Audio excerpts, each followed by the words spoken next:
Yun mga idol, magandang araw, magandang buhay sa inyo. Ito nga pala ulit ang inyong Sir Jobs.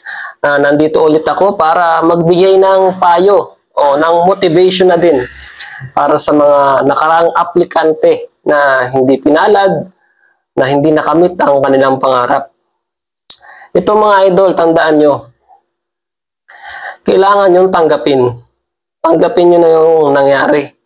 Tanggapin nyo na hindi kayo nakapasok, na hindi kayo nakasabay sa mga dati nyong kasama sa pag-a-apply, na nauna na sila. Tanggapin nyo. Kasi walang mangyayari, walang magagawa yung inyong pagmumukmok, ang inyong kalungkutan, at huwag nyo nang isisi sa iba na hindi kayo nakapasok last recruitment or last quota.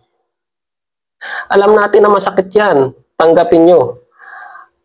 Walang kahit sino pa magsabi o mag-motivate sa inyo na okay lang yan.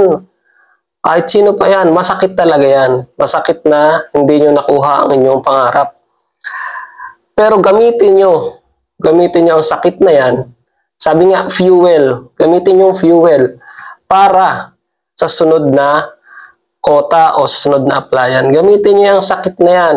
Sabihin nyo sarili nyo na ayoko na maramdaman ang sakit na ito.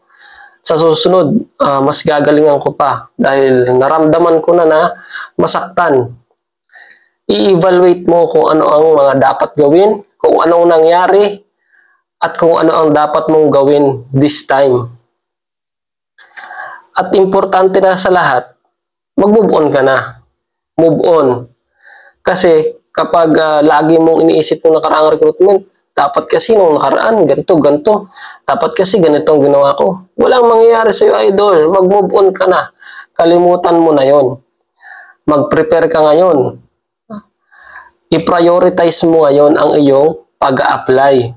I-prioritize mo ang pagkamit sa iyong pangarap. This time ay doblehin o triplehin mo para hindi ka na ulit masaktan at para wala kang pagsisihan na ginawa mo ang lahat para sa iyong pangarap. Kasi kapag ganun, idol, na ginawa mo lahat ng iyong makakaya, wala kang pagsisihan na hindi mabigat sa pakiramdam kasi alam mo sa sarili mo na binigay mo ang makakaya mo. Kaya mag-prepare ka.